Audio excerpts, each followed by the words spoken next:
If there's one trait we humans share with other intelligent life in the universe, it's the desperate hunger to find life on other planets. For better and for worse, because they may already be abducting us and experimenting on our bodies. And these alien abduction stories you're about to hear might just be proof of that. From a girl who was abducted while walking home from school, to two friends captured in the middle of the night, to a husband who walked into a being in his own home.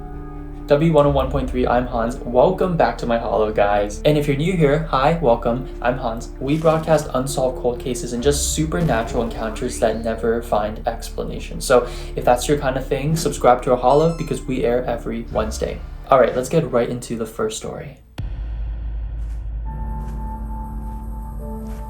A girl who we'll call Danielle was just 10 years old, living in Calgary, Canada, 1970, when it happened to her.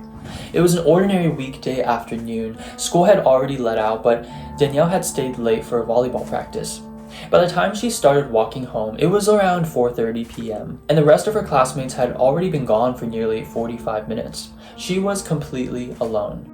To get home faster, Danielle cut across the school sports field. She could see her house just in the distance, just across the street from the school.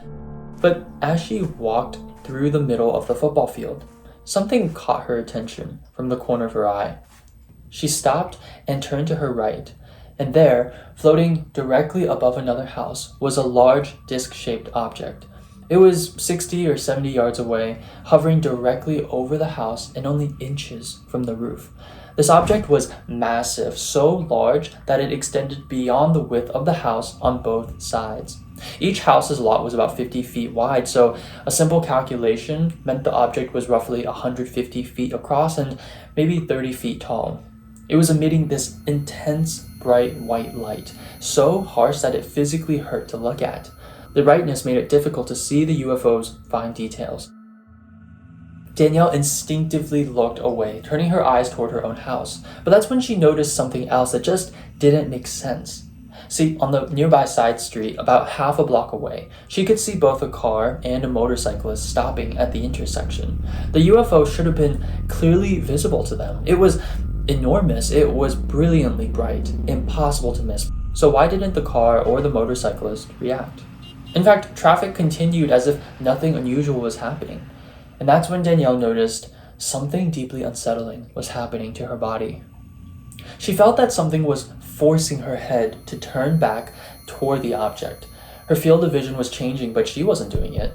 She tried to resist, she struggled internally to turn away, but she couldn't move. She couldn't control her body at all. She remembers feeling this panic, and then nothing. The next thing Danielle remembers is walking into her house, and it was now 9:30 p.m. It was dark outside, nearly 5 hours had passed, but she had no memory of where she'd been or what had happened during that time. Her parents were furious, and it turns out they, along with Danielle's two brothers, had been searching for her for hours, terrified that something bad had happened to her, which, maybe did. But as they confronted her, Danielle experienced something else she couldn't explain. A voice or a thought appeared in her head, instructing her this: "Tell them you're not feeling well. Tell them you need to go to bed." She didn't know where this thought came from, but she just followed it. "I'm sorry guys, I'm feeling sick. I gotta go." She ran upstairs to her room and went straight to bed. It's funny when parents overlook glaring evidence when they're angry, because the following day her mother became even angrier when she noticed that her brand new school shoes were ruined. The tops were badly scuffed and dirty, as if she had been dragged face down across the ground with her feet scraping behind her. Danielle still couldn't explain what had happened to her, but went ahead and told her older brothers what she remembered, and they advised her to stay quiet, because no one, they said, would believe her. Over the years, she did share the story with a handful of people, but most didn't know how to respond. It was only many years later, when she was digging through her old school materials, that Danielle noticed something really disturbing. Her notebooks were filled with drawings of a UFO, not different kinds of UFOs, one UFO with the same design drawn over and over again. The drawings contained details she couldn't consciously remember seeing, including large round or these oval-shaped windows spaced around the craft. In some of the drawings, there were faces visible inside the windows looking at her. Remember that Danielle couldn't see the UFO's windows because the light had been way too bright. But the drawings, they were precise. She wants to show everyone watching tonight an image that closely resembled what she had drawn as a child. She searched online, and while the proportions here weren't exact, her drawings showed a wider, flatter craft, the resemblance was striking. All she knows is the one detail she remains certain to this day. The object was 150 feet wide, exactly the width of 3 50-foot lots. Now, what's strange about Danielle's case is the fact that all her drawings on her old papers were of the exact same UFO. And guys, I doodled all the damn time in school. I love to draw houses, but even I never drew the same exact house repeatedly, unless it was extremely vivid, like in Danielle's case. This happened to her alone, but the man in her next story wasn't alone when he was abducted. This man, who we'll call Evan, was only 15 years old when it happened to him. At the time, Evan and his best friend, who we'll call Jay, had a nightly routine. Almost every night, around midnight, they'd sneak out of their houses and stay until 4 or 5 a.m. in the morning, just in time to slip back before their parents wake up. On this particular night, they had just snuck out. It was around 1 a.m., which he remembers because he always checks the time before sneaking out. They went straight to Evan's backyard, climbed onto the trampoline, and laid on their backs, stared up at the stars, talking the way they always did.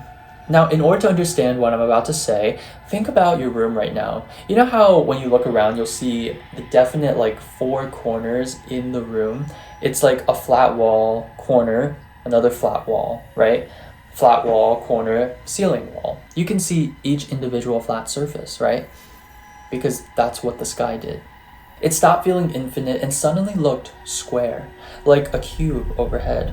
Almost instantly, in the southwest corner of the sky, a massive object emerged. A UFO, and it was enormous, so large it appeared to take up nearly a quarter of the entire sky.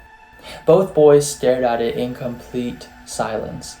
The object made no sound at all, even as it moved, and while it appeared to spin, it didn't rotate away like if you would throw an object. It hovered steadily in one place, but just kept rotating, as if the structure itself was turning without affecting its position. The exact appearance doesn't really matter, but more so that both of them were completely locked onto it. Neither of them spoke, neither of them pointed, and neither checked to see if the other was watching. Now, as the object's moving closer, something strange happened. Without exchanging a word, eye contact, or any visible signal, both the boys flipped over onto their stomachs at the exact same time. They pressed themselves flat against the trampoline and stayed perfectly still. Evan knew this was neither instinct nor fear in the normal sense. It felt really deliberate, like almost coordinated, but without communication. In fact, he remembers what felt like a shared mental exchange with Jay. Stay flat and it won't see us. Don't move. Peering above, they watched as the object traced an odd, angled C shape across the sky. And it was at this moment when time felt stretched, like slow motion. But it could only have lasted a few minutes, Evan thought, since they both were holding their breaths the entire time. Then, as soon as the object disappeared from view, instant daylight. There was no sunrise, no gradual glow. It was as if someone just flipped a light switch. We know Evan and Jay laid down at 1:15 a.m., but the moment they were able to move again, the sky looked something like 7:30 or 8 a.m. in the morning. He doesn't remember talking to Jay afterward. They just shared this moment of eye contact, of shared shock, I guess, before both of them bolted for their homes before their parents found out they were gone. Weeks later, maybe even months, Evan mentioned this experience to his brother's girlfriend, and she's not like most people. She's deeply interested in UFOs and the paranormal, but also genuinely afraid of it. After hearing about the missing time, she told him without hesitation, "You were definitely abducted." Evan joked that maybe he should try hypnotherapy to unlock the memories, but she didn't laugh. Actually, she warned him not to, because apparently people who claim abduction often uncover traumatic memories that many suffer from PTSD afterward, and I have to say I have heard this before. The next day, she texted Evan to say she hadn't been able to sleep. To this day, Evan remains skeptical, even thinking abduction might be a stretch. Maybe his brother's girlfriend watched too many documentaries, but it's the loss of time that still bothers him. He is certain of one thing. He knows what they saw was real. He knows something happened that night, and whatever it was, it didn't obey our physics. And speaking of physics, a constant pattern I always see with alien abductions is the huge loss of time and no memory for it. For both Evan and Danielle, they can't remember for the life of them what happened in that lost time. Maybe a hypnotist can unlock their memory, but that's a whole different video for a different time, which, let me know in the comments if you want to see that, because I found some really bizarre hypnotist cases. Anyways, even with Evan and Jay being each other's witnesses, some might brush it off as made up.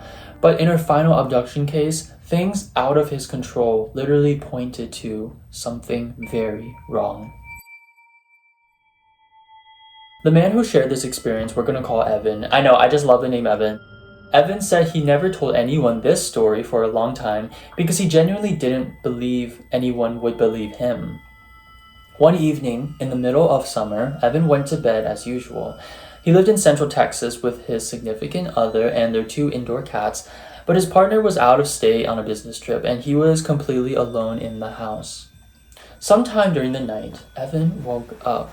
He didn't know the exact time, only that it was completely dark. What woke him wasn't a noise, it was the cold. See, his entire body felt freezing, far colder than anything he'd experienced before. He actually prefers sleeping in cooler temperatures and usually keeps the thermostat at like 70 degrees, but this was different. This wasn't just a cool room. He was ice cold, at least he felt like it, wrapped in blankets even though it was the middle of summer. He checked for his phone to check the time. The screen wouldn't turn on. He pressed the power button again and just nothing would happen. Half asleep, he shrugged it off, assuming, maybe the phone died or was glitching. But when he got out of bed, he noticed the next strange thing immediately. The cats were gone. That alone was strange because the cats were always either on the bed or somewhere nearby. They have never disappeared entirely at night. Evan left the bedroom and walked towards the thermostat to adjust the temperature. He had that Nest thermostat, but it was completely dead. There was no display or response, so it quickly became clear that, okay, the power was out. To check whether the outage extended beyond his house, Evan just peeked through the upstairs window. But every neighbor's outdoor light was on. Their homes all had power, except for his. From the moment he woke up to this point, Evan estimates no more than 1 or 2 minutes had passed. Confused, he just decided to head downstairs to get a glass of water. As he approached the staircase, though, he noticed something that made him stop.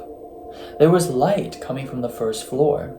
Now, because of the way his house was laid out, you can't see the source of the glow until you reach the stairs. This, though, made no sense. The power appeared to be out upstairs, yet there was light below. As he started down the stairs, he heard a sound. It was this faint humming noise. It was high-pitched, with irregular low pulses underneath it, something he described later as sounding like a muffled weed whacker being throttled randomly. As he descended further, he looked up, and there, in the room, at the bottom of the stairs, was a dark figure. It was moving slowly within the light. Then Evan took one more step, and this step felt like walking off the edge of a cliff or being pulled downward as if the floor itself had given away. That's the last thing he remembers. He didn't fall, he didn't hit the ground, he didn't feel any pain. He just lost all sensation. The next thing Evan knew, he was waking up in bed to the sound of his phone alarm. Morning. Everything appeared normal. Even the cats were back in bed, lounging lazily beside him. The house had power, the thermostat worked, his phone worked. He just laid there replaying that brief incident in his mind. What the hell just happened? The cold, the darkness, the stairs, the figure, was all of that real?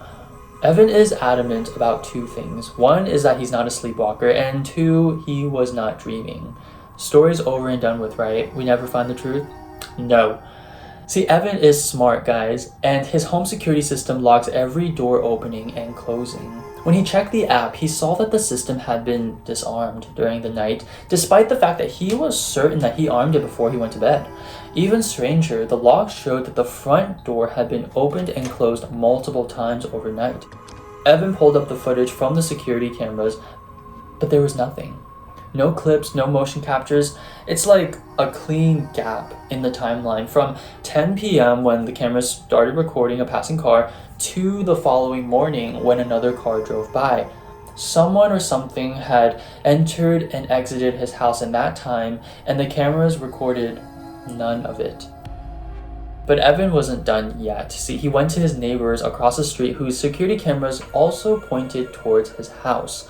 Evan made up a story saying he thought someone had broken into his truck and asked if the neighbor could check his security footage.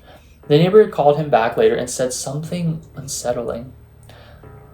There was also nothing on his footage either. Another time gap. It's like someone just deleted it as well. Evan tried to rationalize everything. Sleepwalking, a vivid dream, some kind of half-awake hallucination. But this one detail about the deleted camera footage stopped him cold. That night, when he looked out the window, he remembered a distinct red pickup truck parked in the wrong direction on the street in front of his neighbor's house. Left wheel to the curb. Evan always noticed that kind of thing because he'd gotten a ticket for it once. Same here. When he checked the footage from earlier that evening, the truck was not there before he went to bed. But when he checked the footage from the morning, the truck was there. Meaning the truck had been present at the exact time he remembered seeing it during the incident. There were other changes inside the house too, like the downstairs light was still on, something he knew he'd turn off before bed. The security system was disarmed, like we talked about, but his entire body smelled like burnt marshmallows. That's the only way he can describe it. And the weirdest thing was the fish tank. At the bottom of the stairs sat this 55-gallon aquarium, and it was missing over 2/3 of its water. More than 40 gallons of water that it was gone.